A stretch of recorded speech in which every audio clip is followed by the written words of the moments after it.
నమస్తే, welcome to yo-yo TV. ఎంపీల బహిష్కరణ మీద ఈరోజు ధర్నా చౌక్లో, హైదరాబాద్లో ఉన్నటువంటి ధర్నా చౌక్లో ఈరోజు కాంగ్రెస్ పార్టీ పెద్ద ఎత్తున ధర్నా కార్యక్రమం చేపట్టింది. దానికి ముఖ్యమంత్రి రేవంత్ రెడ్డి గారు కూడా వచ్చే అవకాశాలునే, భారీ ఎత్తున నాయకులు కూడా వచ్చినటువంటి పరిస్థితి కనపడతా ఉంది. సో అసలు దీని మీద ఇక్కడ ఉన్నటువంటి నాయకులను అడిగి తెలుసుకుందాం. ఏంటి వాళ్ళకు ఉన్నటువంటి అంటే ఈ నిరసన కార్యక్రమం దేనికోసం అనేది వాళ్ళని అడిగి తెలుసుకుందాం. సరే, ఏంటి అంటే ఎంపీలని, అంటే ఇండియా కూటమి ఎంపీలని బహిష్కరించిన తర్వాత మరి కాంగ్రెస్ పార్టీ ఎందుకు ఇటువంటి నిర్ణయం తీసుకుంది? అంటే ముఖ్యమంత్రి స్థాయిలో ఉన్నటువంటి రేవంత్ రెడ్డి గారు కూడా ధర్నాకి రావాల్సినంత అవసరం ఏమొచ్చింది? అంటే వాస్తవానికి 1947 స్వాతంత్రం వచ్చిన రోజు రాజరిక వ్యవస్థ నుంచి మనం భారత పార్లమెంటు వ్యవస్థలోకి మారిపోయినాం. భారత పార్లమెంటు వ్యవస్థ అంటే ఒక్కొక్కరిని ఎన్నుకొని ప్రజల చేత ఎన్నుకొనబడినటువంటి ప్రభుత్వాలు, ఈ ప్రజల పాలన సంక్షేమం గురించి చూసేటువంటి ప్రభుత్వాల గురించి మనం ప్రజాస్వామ్య వ్యవస్థను ఏర్పాటు చేసుకున్నాం.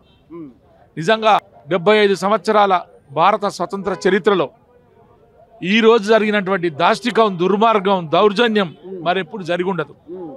ఎన్నో అవాంతరాలు చూసింది చట్టసభలు, రాజ్యసభ కావచ్చు, లోక్సభ కావచ్చు. కానీ ఈ రకమైనటువంటి దౌర్జన్యకరమైనటువంటి ప్రభుత్వాన్ని గతంలో ఎప్పుడు ఈ దేశ ప్రజలు కూడా చూసి ఉండలేదు. 141 మంది విపక్ష సభ్యులను బయటికి నెట్టేసి, గెంటేసి ఈరోజు వాళ్ళు ఒక పైచాచికమైనటువంటి ఆనందాన్ని అనుభవిస్తూ ఉన్నారు. అడిగిన సమస్య ఏమిటి?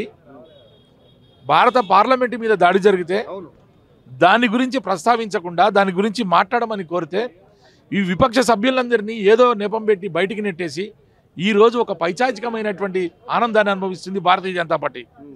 మోడీ అనే వ్యక్తి ఈ దేశంలో రాజరికం కాదు, ఇది నిరంకుశత్వం కాదు. ఆయనకు మ్యాండేటరీ ఇచ్చినంత మాత్రాన నిరంకుశత్వంగా అందరినీ బయటికి నెట్టేసి తన ఒక్కడే సింహాసనం మీద కూర్చోవాలని ఎక్కడా ఉండదు. ఇది భారత పార్లమెంటు వ్యవస్థ. కానీ ఈరోజు జరుగుతున్నటువంటి సందర్భం, భారత పార్లమెంటు మీద దాడి చేస్తే సమాధానం చెప్పాల్సినటువంటి ప్రభుత్వం, సమాధానం చెప్పాల్సినటువంటి ప్రధానమంత్రి, సమాధానం చెప్పాల్సినటువంటి హోంశాఖ మంత్రి గారు ఈ రోజు వరకు అతాపతా లేకుండా విపక్ష సభ్యులను నెట్టేసి ఏదో చిల్లర మాటలు, చిల్లర వేషాలు వేస్తూ మనకు కనపడతా ఉంది. కానీ సెక్యూరిటీ ప్రాబ్లమ్, సెక్యూరిటీ వాళ్ళు చూసుకోవాల్సిన అంశం తప్పితే దీన్ని ప్రభుత్వానికి ఎందుకు ఆపదిస్తున్నారు? ఇంతకన్నా సిగ్గుచేటైన విషయం, ఇంతకన్నా చిల్లర విషయం. అందుకే చెప్పాను నేను, చిల్లర వేషాలు మాట్లాడుతూ చిల్లర మాటలు మాట్లాడుతూ ఉన్నారు. ప్రభుత్వం సెక్యూరిటీని చూసుకోకుండా, సెక్యూరిటీని చెక్ చేసుకోకుండా ఎవరు బాధ్యత వహించాలా? ఎవరిన కానిస్టేబుల్ బాధ్యత వహిస్తాడా? భారత పార్లమెంట్లో, చట్టసభలు చేసేటువంటి పార్లమెంటులో ప్రజలు ఎన్నుకున్నటువంటి ప్రతినిధులు 542 మంది, 43 మంది అక్కడ కూర్చొని చట్టసభల్లో స్పీకర్ గారు ఉంటారు, ఉపరాష్ట్రపతి గారు ఉంటారు, ప్రధానమంత్రి గారు ఉంటారు, విపక్ష సభ్యులు ఉంటారు. ఇంతమంది ఉన్నా కూడా ఒక సామాన్యులు ఇద్దరు కలిసి ఒక భారతీయ జనతా పార్టీకి సంబంధించినటువంటి నాయకుని దగ్గర పాసులు తీసుకొని వచ్చి లోపల ప్రవేశించి బాంబులు వేస్తుంటే దీన్ని ప్రభుత్వం స్పందించకపోతే అధికారులు స్పందిస్తారా? దాని మీద సమాధానం చెప్పాల్సినటువంటి అవసరం లేదా? కానీ వాళ్ళు మాట్లాడే మాటలు, చూస్తున్న తీరు, భారతదేశాన్ని భద్రంగా ఉంచుతాం, భారతదేశాన్ని చాలా భద్రతతో మేము కాపాడుతామని చెప్తున్నటువంటి ప్రభుత్వం ఈరోజు ఏం మాట్లాడుతుంది? కనీసం మాట్లాడేటువంటి హక్కు కానీ వాళ్ళకి ఆ మాట కానీ ఉందంటారా? కాదు కదా. అందుకే ఈరోజు ఇంతకన్నా దౌర్భాగ్యం మరొకటి ఉండదు. ఇంకో విషయాన్ని చెప్తాను. ఈరోజు భారత పార్లమెంటు చరిత్ర, ఒక కొత్త పార్లమెంటు కట్టుకున్నాం. ఎంత అగౌరవంగా, ఎంత అగౌరవపరిచే విధంగా ఉందంటే, కనీసం భారత పార్లమెంటులోకి ప్రవేశానికి ముర్ము గారు నోచుకోలేకపోవడం నిజంగా దౌర్భాగ్యం. ముర్ము గారిని కూడా భారత పార్లమెంటులో ఓపెనింగ్ రోజు పిలవకపోవడం నిజంగా దౌర్భాగ్యం. ఇట్లాంటి ఎన్నో అంశాలను, ఎన్నో విషయాలను ఈరోజు భారత పార్లమెంటు సభ్యులు ప్రస్తావిస్తుంటే, విపక్ష సభ్యులు ప్రస్తావింటే బయటికి నెట్టేస్తే ఇంతకన్నా చీకటి రోజు కాకుండా మరొకటి ఉండదు. నేను మొత్తానికి ఈ పౌర సమాజానికి, మొత్తానికి జర్నలిస్టు సమాజానికి, పత్రికా సమాజానికి, ఇక్కడ ఉన్నటువంటి మొత్తం భారతదేశ సమాజానికి కూడా చేతులు జోడించి మొక్కుతా ఉన్నా. ఇట్లాంటి విషయాన్ని మనం పదే పదే వాళ్ళను వెనుకేసుకురావడం ద్వారా, ఈ రకమైనటువంటి చర్యలు చేయడం ద్వారా భవిష్యత్తులో చాలా రకాల ఇబ్బందులు భారతదేశానికి వచ్చే అవకాశం ఉంది. ఈ దేశానికి భద్రతనే అభద్రతా భావంలో పడిపోయేటువంటి అవసరం ఉంది. అందుకే నేను కోరుతా ఉన్నా ప్రజలను, ఖచ్చితంగా ఈ సమాజం మొత్తం కూడా ఖండించాల్సినటువంటి అవసరం ఉంది. ఈ సమాజం మొత్తం కూడా ఏకోన్ముఖులై భారతీయ జనతా పార్టీ మీద యుద్ధం చేయాల్సినటువంటి అవసరం ఉంది. భారతీయ జనతా పార్టీని ఈ దేశం నుంచి రూపుమాపాల్సినటువంటి అవసరం ఉందని నేను ఈ సందర్భంగా మనవి చేస్తా ఉన్నా. సో రాష్ట్రంలో చూసుకుంటే ఈ విధంగా మీరు ఆల్రెడీ అధికారంలో ఉన్నారు, అయితే దేశంలో కూడా అధికారంలో రావాలని చేసే ప్రయత్నాల్లో ఇదొక భాగం అనుకోవచ్చా? దేశంలో అధికారం రావాలా, ఎవరు రావాలి ఏందనేది ప్రజలు నిర్ణయిస్తారు. ఇక్కడ తెలంగాణ ప్రజలు ఒక నిరంకుశత్వాన్ని, ఒక అహంకారాన్ని, ఒక దురహంకారాన్ని, ఒక గడీల పాలన వద్దనుకొని ఒక ప్రజాస్వామ్య ప్రజల పాలన కావాలనుకున్నప్పుడు తెలంగాణ సమాజం అంతా కూడా కాంగ్రెస్ పార్టీకి పట్టం కట్టింది.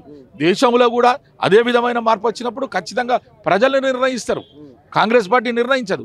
కాంగ్రెస్ పార్టీ ప్రజల కోసం పనిచేస్తుంది, ప్రజలు అధికారం ఇస్తారు అంతే తప్ప కాంగ్రెస్ పార్టీ అన్ని విషయాల్లో ప్రజల కోసం పనిచేయకుండా, లేకపోతే సమస్యల మీద పోరాడకుండా, ప్రజల కోసం ఏ పని చేసినా ప్రజలకు ఉపయోగకరమైనటువంటి పనులు చేసినప్పుడే అధికారం వస్తుంది తప్ప వేరే విషయాలు అధికారం కోసం మేము పనిచేయం. ప్రజల కోసం పనిచేస్తే ప్రజలే మాకు అధికారం ఇస్తారు. దేశంలో కూడా ఖచ్చితంగా ఈరోజు మళ్ళీ ఇండియా కూటమి అధికారంలోకి రావాల్సినటువంటి అవసరం ఉంది. ఇండియా కూటమి అధికారంలోకి వస్తేనే ప్రజాస్వామ్యం నిలబడుతుంది, స్వేచ్ఛ వస్తుంది, లేకుంటే సామాజిక న్యాయం జరుగుతుంది. విస్తృతమైనటువంటి దోపిడీ జరుగుతూ ఉంది ఈ దేశంలో కూడా. నిన్నటికి నిన్న ఒక విషయం చెప్తా, నిన్నటికి నిన్న ఏదైతే తెలంగాణ అసెంబ్లీలో మేము బిల్లులు ప్రవేశపెట్టాము, ఏ బిల్లు అంటే ఈ వైట్ శ్వేతపత్రాన్ని ఇచ్చామో, ఈ రాష్ట్రం కొన్ని 6,71,000 కోట్ల రూపాయల అప్పు జరిగిందో ప్రధానమంత్రి దిగిన రోజు, మోడీ వెళ్ళిపోయిన రోజు మళ్ళీ ఆ రకమైనటువంటి శ్వేతపత్రాన్ని ఇస్తే ఈ దేశం యొక్క ఆర్థిక స్థితిగతి పుట్టగతులు లేకుండా పోయేటువంటి పరిస్థితి ఉంది. మేకపోతు గాంభీర్యాన్ని ప్రదర్శిస్తూ ఉన్నారు. ఈ దేశం ఆర్థికంగా చతికిలబడిపోయింది.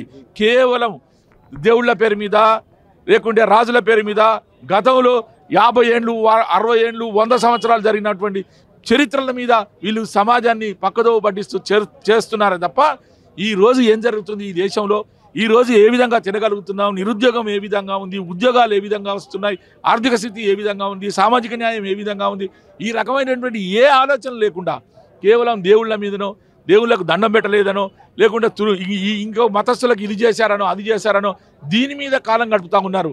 అందుకే భారత సమాజానికి, ముఖ్యంగా మీ జర్నలిస్టు సమాజానికి నేను కోరుతా ఉన్నా, వీటన్నింటికి వెలికి తీయండి, బయటికి చూపించండి, ప్రజల్లో అవేర్నెస్ తెండి, ఈ దేశాన్ని కాపాడమని మిమ్మల్ని అందరికీ కోరుతా ఉన్నా. Thank you so much.